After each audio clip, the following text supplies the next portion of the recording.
Getting a tattoo requires total trust. Trust in the artist's ability, their skill, and recommendations from previous clients. But letting a homeless man in a developing country ink up a large part of your back, that can only be defined as a complete and utter dive into blind faith or just plain stupidity. My tattoo is far from perfect, just like the man who gave it to me. So stick around until the end to hear the absolute craziest full circle story I've ever been honored to be part of. All right, I'm going to set the scene. So it was a smoking hot day in Jamaica, just like all the other days, really. I had been out running errands and trying to avoid contact with the downtrodden locals who beg for money in the streets in tourist towns.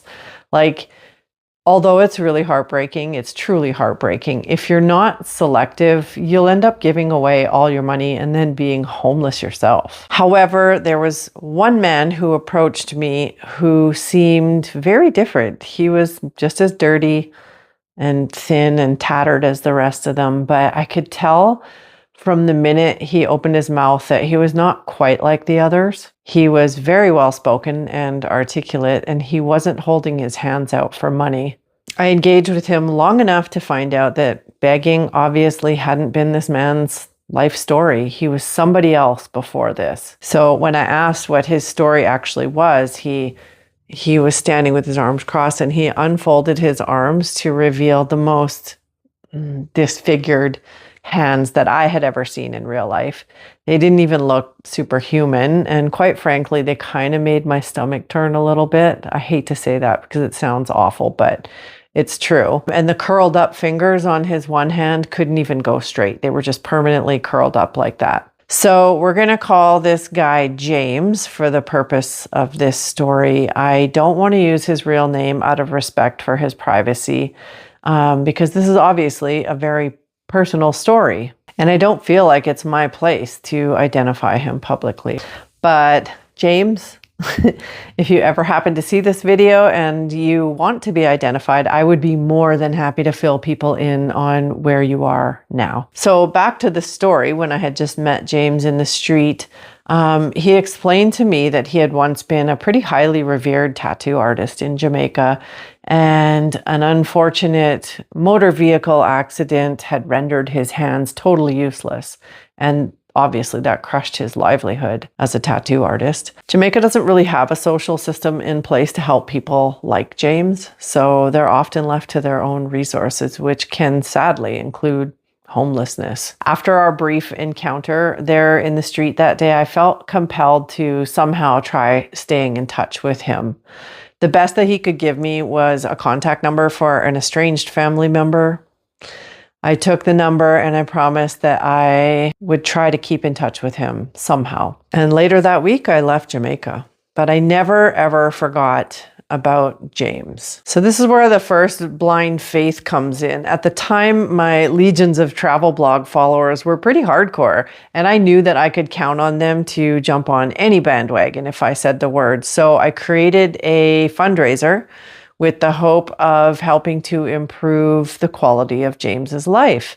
It would cost me nothing to try except for my own donation. And within a short time, I'd raised over 900 Canadian dollars without ever knowing if I would find James again, but I had faith that I would.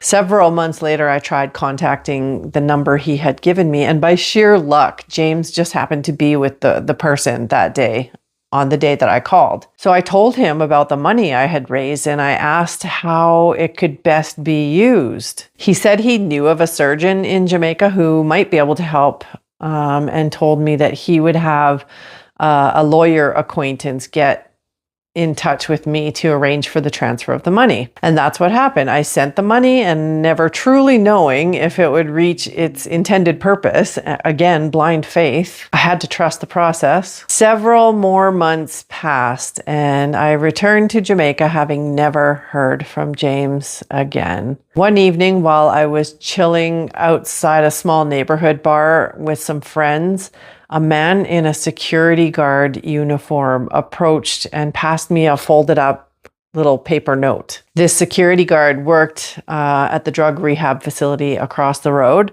And I opened the note, and shockingly, it was a note from James.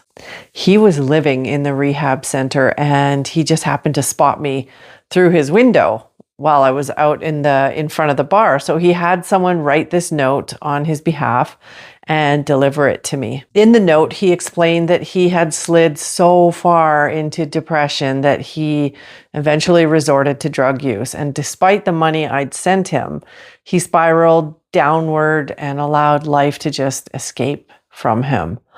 The note was very apologetic and very full of gratitude over what I had done for him. And he said that he hoped I hadn't given up on him. It was a little bit crushing, to be honest. So I borrowed a piece of paper from the bar and I wrote a note to send back to him. I wrote that I hoped he was able to find his way back to life whenever he was ready, and that I held no ill feelings toward him. I wished him the very best in his recovery, and again, I left the island shortly after. Now, more than a year later, I returned to the same area of Jamaica, and each time I walked the streets of the town, I wondered if I might run into James again, but I never did. Until one day when divine intervention stepped in. An older gentleman handing out religious pamphlets on the street corner approached me to talk about God. Something in my gut, though, compelled me to ask if he knew the homeless man with the mangled hands. This old man's eyes lit up, and he was like, "Do you mean James?" I nearly fell over backwards. What are the chances? Seriously, what are the chances? So I quickly jotted down my phone number for the old man, and I told him explicitly either to call me or have James call me the next time he saw him. The old man assured me that he would. I thanked him profusely, and then I continued on my way. There was still hope, little bit, but there was still hope. So I just was walking along, and not even 5 minutes later, a voice from behind called my name. And when I turned around, I legit was standing face to face with James. Again, divine intervention had him cross paths with the elderly man immediately after I did. Something was different about James this time. He had light in his eyes, light and life in his eyes. He appeared to have kind of come around the bend in his road and explained to me that he'd found his way to a spiritual life through the rehab center. And again, there was hope. This was the absolute best reunion I could have asked for, and I vowed to never lose touch with him again. So the entire first part of this story took place in 2008 and 2009. Now we're going to fast forward to 2012. We never did lose contact, James and I. Throughout those years, I learned that he had finally found medical treatment for his hands. He became an able-bodied man with aspirations of restarting his tattoo career. Let me tell you guys, I could not have been prouder. By August of 2012, he lived in a completely different city on the island in his family's home. And I decided it was time to make the 2-hour journey from my town to go see him. I wanted a tattoo from him. It was literally the only logical way to bring this story full circle. So arriving at his family home, aunts and uncles and all of the children of the house welcomed me with open arms. It was so lovely. We had dinner. I was blown away by how James looked 3 years after the last time we'd met. He was now like a stocky, thick, clean-shaven, good-looking man with a beaming smile across his face. And his hands were normal again. And after dinner, the time had come for my tattoo idea to become a reality. So James led me to a small, pretty dimly lit room in the back lower part of the house. And on the bed was laying a full set of brand new, still wrapped tattoo inks and a professional tattoo gun and all the supplies that he would need to do the job. I mean, in hindsight, it felt pretty ghetto, like just laying in a dark room in somebody's house in Jamaica to get a tattoo. But I remember this day like it was yesterday. So I sat on the bed with my back towards him while he penned an outline for my tattoo. And it was like the soft touch of the pen felt so dreamy gliding across my upper back. And I really just reveled in the moment because this was years in the making. It was unreal to me, actually. And next, I laid face down on the bed while he prepared the tattoo gun and he just commenced his work. For a brief moment, a fearful thought crossed my mind that James could have permanently scrolled anything he wanted on my back. Like, I couldn't see what he was doing at all. But yet again, blind faith stepped in and I just trusted the process, and I knew that I was where I was supposed to be at that time. And believe me, I cried real tears when he hit each shoulder blade on my back. The pain of that tattoo gun etching across my bones was unlike any I've ever felt. Like, I have a small tattoo on my arm here. It was nothing compared to this one on my back. But the moment and the pain was totally worth it. So my tattoo spells out the best quote that I know for travelers and wanderlusters. It's the quote that says, "Not all who wander are lost." Everybody knows that one. And this tattoo has always been a little off center and so far from perfect, but to me, it is absolutely perfect because of how we arrived at the moment. And once the deed was done, James and I drove into town to enjoy a drink together. We sat for a long time in this little local bar, sipping on rum and coke, and just kind of marveling at the wonders of serendipity. The whole evening for me was an absolutely divine moment in time. I ended up staying the night with James and his family because it was dark and late already, and my drive home was probably about a couple hours. So the next morning, we all woke up early, we ate breakfast, and then James and I went for a swim in the sea together before I hit the road. And that's when James took this photo of me the morning after my tattoo in August 2012. I have never seen James again in person since he gave me this tattoo all those years ago, but he's alive and well on Facebook.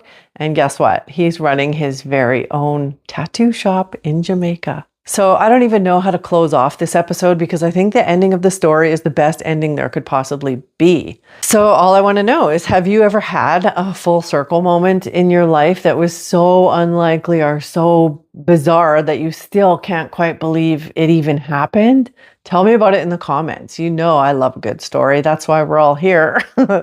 I am Christy. You're watching Jamaica Made Me Do It, and I will see you next time. Thank you so much for watching. I can't believe I still suck so bad at YouTube. I meant to say at the end of the video that if you want to watch another episode where a completely random encounter with a stranger ended up changing lives, I will leave the description to that video below. It was how I met a man from Norway in Montego Bay, kidnapped him in Montego Bay, and took him to a completely different part of the island and saved his trip. So that link is down in the description. Thank you for watching. See you next time.